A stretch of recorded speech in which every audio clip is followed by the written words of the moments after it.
पहले बिहार, राजस्थान, महाराष्ट्र, बंगाल और अब कर्नाटक में योगी की भारी डिमांड। क्या अब मोदी मैजिक के बाद चलेगा योगी मैजिक? कर्नाटक में योगी के पास जबरदस्त जन समर्थन। देश के सबसे बड़े स्टार प्रचारक बने योगी आदित्यनाथ।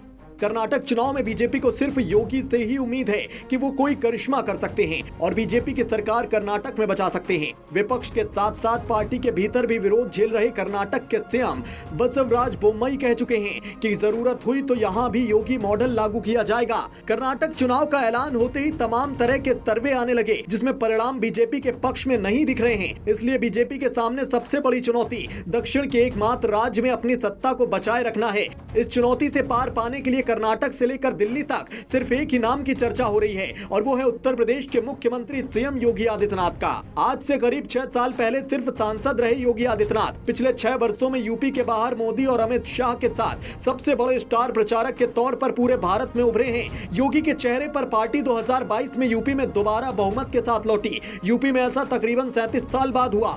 10 मई को होने वाले कर्नाटक के विधानसभा चुनाव के पहले यूपी में घटे घटनाक्रमों ने योगी आदित्यनाथ को दुनिया भर में चर्चा मिला दिया है। सख्त प्रशासक और हिंदुत्व के हार्डकोर चेहरे के साथ ही अपराधियों पर कार्रवाई के योगी के तरीके ने सुर्खियां बटोरी हैं।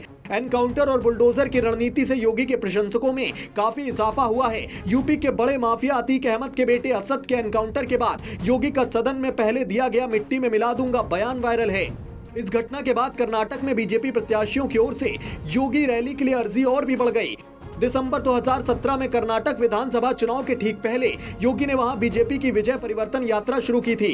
कांग्रेस के सिद्धारमैया सरकार के खिलाफ मोर्चा खोलने के साथ ही योगी ने वहां एक नई बहस को हवा दी थी। उन्होंने कहा था ये राम भक्त हनुमान का कर्नाटक है, जिनका सीधा नाता हमारे अयोध्या से है। तटीय कर्नाटक में जहां पीएफआई के प्रभाव की चर्चा थी, वहां योगी की सभाएं कराई गई। संघ के कार्यकर्ताओं के मारपीट को लेकर राष्ट्रवाद और हिंदुत्व की बहस को उन्होंने आगे बढ़ाया था। 224 विधानसभा सीटों वाले कर्नाटक में योगी ने 33 से अधिक सीटों पर सभाएं की थी और इसमें 22 पर बीजेपी को जीत मिली थी। कर्नाटक में पिछले 1 से 1.5 साल के बीच जो घटनाक्रम हुए उनको भी देखें तो योगी कर्नाटक की सियासी पिच पर इम्पैक्ट प्लेयर के तौर पर बीजेपी की स्वाभाविक पसंद नजर आते हैं। पार्टी अपने चुनावी रथ को अपने कोर एजेंडे हिंदुत्व की राह पर ही ले जाती दिख रही है।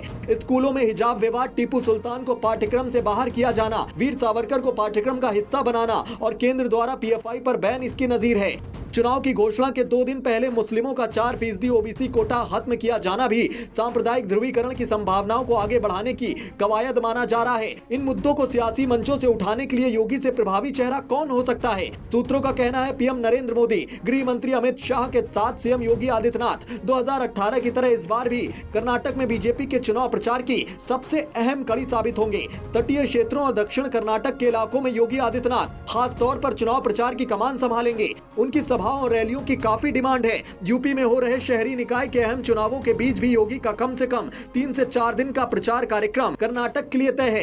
इनमें से 3 दर्जन से अधिक सभाएं और रोड शो आयोजित हैं। फिलहाल योगी आदित्यनाथ का जो कार्यक्रम तय है उसमें मैसूर, दक्षिण कर्नाटक और तटीय क्षेत्रों की विधानसभा सीटों पर उनकी सभाएं करने पर जोर है। कर्नाटक की योगेश्वर मठ का नाता भी उस गोरक्ष पीठ से जुड़ता है जिसके महंत योगी आदित्यनाथ हैं। योगी राष्ट्र विरोधियों पर कार्रवाई के साथ ही राम मंदिर जैसे मुद्दों को भी प्रमुखता से उठाने में सक्षम है, जिस पर बीजेपी कर्नाटक में भी चुनावी जमीन बनाने में लगी है। अयोध्या में बन रहे राम मंदिर मूर्ति निर्माण के लिए कर्नाटक से शिलाएं भी आई हैं। चुनाव की घोषणा के पहले से ही अमित शाह राज्य में आस्था के सवाल के विस्तार में लगे हैं। चर्चा ये भी है कि 4 मई को डूपी में पीएम नरेंद्र मोदी और योगी आदित्यनाथ दोनों एक साथ चुनावी मंच पर नजर आ सकते हैं। बीजेपी के प्रदेश अध्यक्ष नलिन कुमार कार्यकर्ताओं से कह चुके हैं कि लव जिहाद जैसी घटनाओं को रोकने के लिए पार्टी का सत्ता में बने रहना बहुत जरूरी है। इन मुद्दों के साथ योगी यूपी में बीजेपी को दोबारा सत्ता में ला चुके हैं। लिहाजा पार्टी को उम्मीद है कि इन मुद्दों को योगी चुनावी मंचों से धार देंगे तो उसका असर बहुत ज्यादा होगा।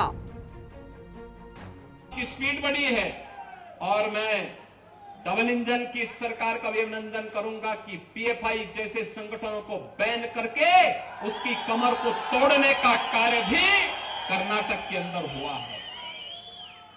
आप सोचिए, एक और डबल इंजन की सरकार जो पीएफआई पे बैन करती है, पीएफआई को बैन करती है, और दूसरी तरफ कांग्रेस जो पीएफआई को तुष्टीकरण करने का कार्य करती है, उन्हें धर्म के आधार पर रिजर्वेशन देने का कार्य करती है, धर्म के आधार पर आरक्षण यह भारत के संविधान के विपरीत है, असंवैधानिक है।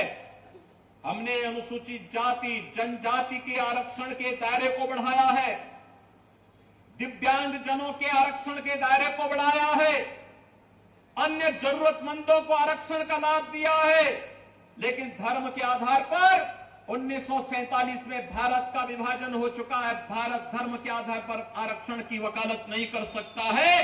अन्य विभाजन के लिए हम तैयार नहीं है, यह भारतीय जनता पार्टी का मानना है, क्योंकि हम सब मानते हैं एक भारत श्रेष्ठ भारत की परिकल्पना ही भारत को आगे बढ़ाएगी।